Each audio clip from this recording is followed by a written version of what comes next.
kayong dalawa, nandyan na sa labas. Nauna na.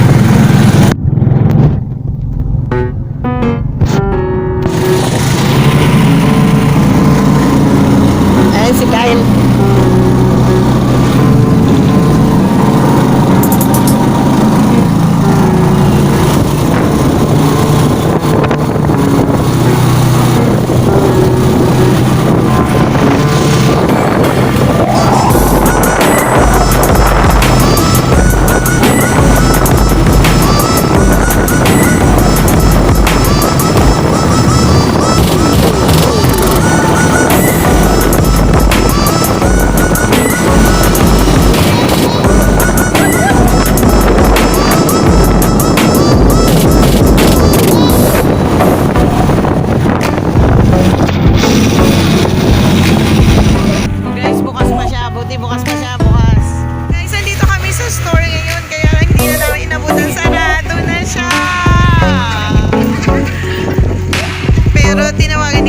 Maybe she'll come, tatawag daw siya ulit.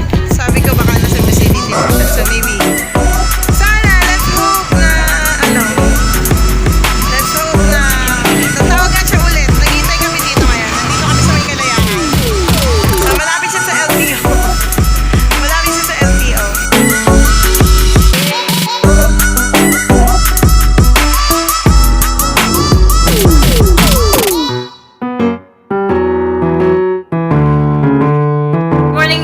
Paalis kami ngayon kasi susundin ko yung gustong-gusto ng mga anak ko. Ewan ko ba't excited silang sumama kung magbike.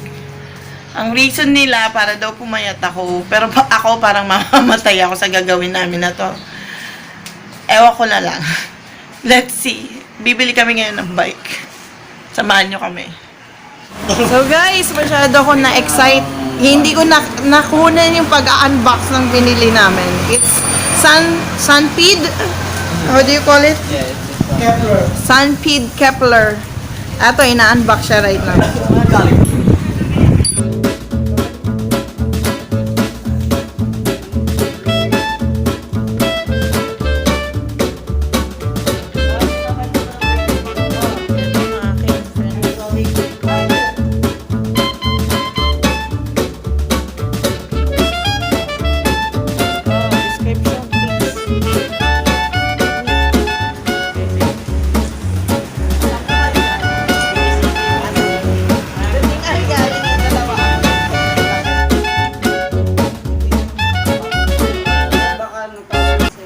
What's up mga siklistang pagod? Nandito po kami sa bike shop, guys, Kaawit. At kabibili lang po ni mama ng kanyang bike na obviously hindi niya naman po magagamit. Malamang kami na naman po tumirada niyan. Mawawala na lang po yan sa bahay kasi hiniram ko, kunyari. Yung pala ginamit na namin papunta Hindi ako papayag. Akin yan. Mawawala kami ng whole day pero yung totoo hiniram namin. Pumunta na kami ng van. Kung saan pa man. Shoutout pala sa tinan nyo na magwapo yan, oh.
Ma, Hawakan mo muna ka. hindi kayo sanay, wala, yung kamay ninyo wala sa brake. I know. Magsisimula. Turuan niyo muna ako. So yun po, tutorial po, no?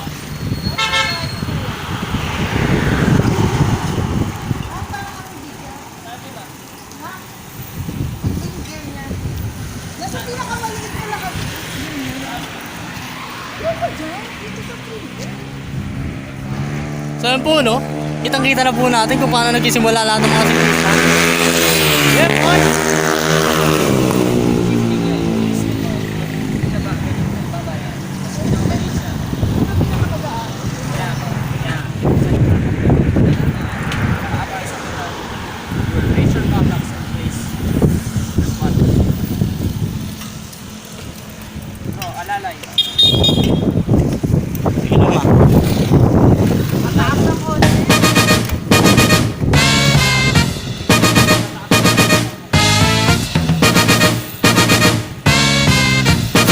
Tuloy-tuloy na po sila nakapag-bike. Hindi na po nila ako mahal. Gawa na po nila ako. Hindi ko po alam kung ano ginagawa ko dito. Kaya nila balak kumikot pa pala. Ang init po mga sir. Ganda-ganda ko ng pwesto ko dito. Pumapabangga ata ako dito.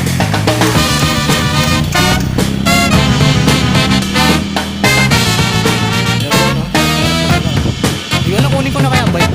Para sundan sila. Kasi mag-u-turn sila eh.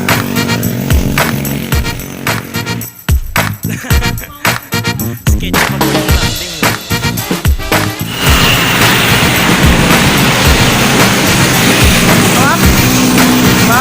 Ka-journey ko.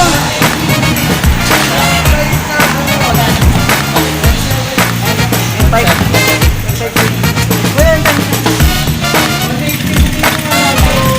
Balikan mo.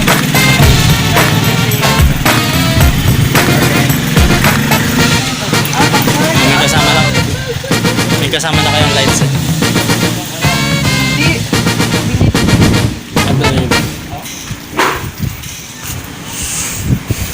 Carbon fiber. Hindi nga. Kala ko kinarap.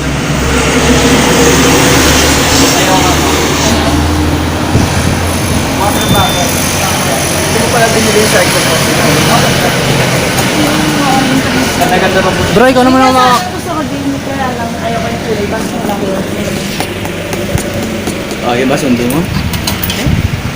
Yan, di ba bike ko na yan? Yabang. Hindi, sabi nga niya. So yung mga battery. Teka, tanggalin natin yung sa buhok. Ay, tama-tama, may pause ka. Kunyari, makalat. pagod na pagod ka na.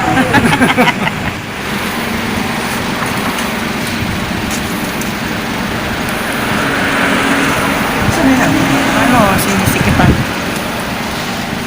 Sikipan mo. Wala pa kaming gulong niya.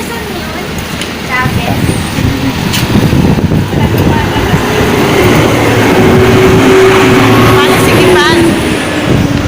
Ayun.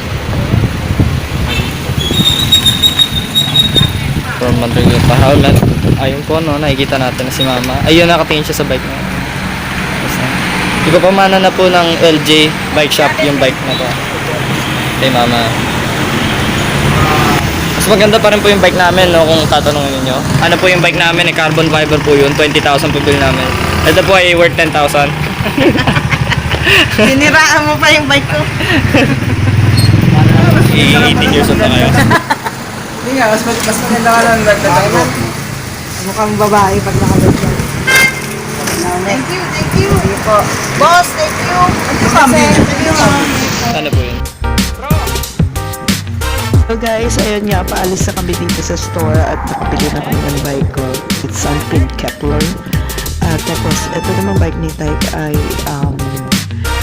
climber siya na Trinks 1.0. Si Kyle naman, ang kanyang bike ay Phantom na Pathfinder. May kanya-kanya silang katangian and dun, paki-check out na lang yung Cyclistang Pagod kasi sometimes they discuss things about their bikes. Okay? So, let's move on.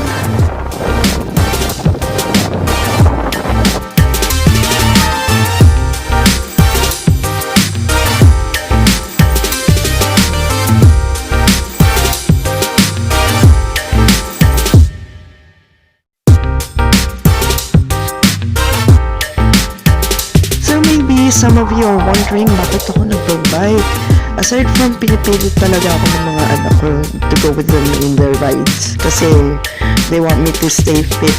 Siyempre, hahabangan naman ng buhay pagka fit ka. But I also considered it because it will take my time off. It's a stress reliever for me. So, sobrang tedious na job meron ako. I need to really take time off to see nature, to do things that are really not of the same nature as what I'm doing with my life right now. Mahilig kasi ako lumabas. Gusto ko nakakita ng green, gusto ko nakakita ng tahimik na lugar. I want to experience yung sariwang hangin, yung iba naman ang nakikita mo, hindi lang laging four corners of your classroom. Right now nga, I'm sick, guys, as I'm talking to you right now. Hey guys, backgrounder guys, I used to ride yung racer bike. So, hindi naman talaga to something really new to me. Marunong na talaga ako. But, hindi ko maintindihan bakit at 54, ngayon ko ulit naisipan na gawin to. Well, maybe it was because of the proddings of the voice. Pinupush talaga ako nilang gawin ko to. So, I'm kinda enjoying it right now. Abangan nyo po kasi meron kaming kaibiyang, yung first ride ko, my God, would you believe it? At 54, nagkaibiyang tunnel kami. Abangan nyo po yun. Don't forget to subscribe and hit the like button. And also the notification button para lagi kayong updated kung may bago kami mga adventure sa mga anak ko. Sa mga ka-journey ko, God bless and stay happy. It's a choice.